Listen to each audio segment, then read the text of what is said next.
Anarive. Efa mandeha. Fa nanino Raha saika nodona tetsy amin'le tetsy le izy dia tsy maintsy sasary tanana.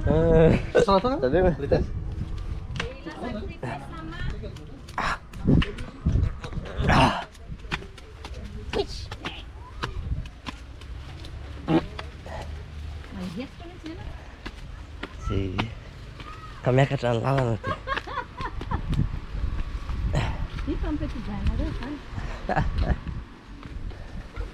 Samy manana style sany koa zany. Tsy mahatratra ny ohatran'ny lava ihany.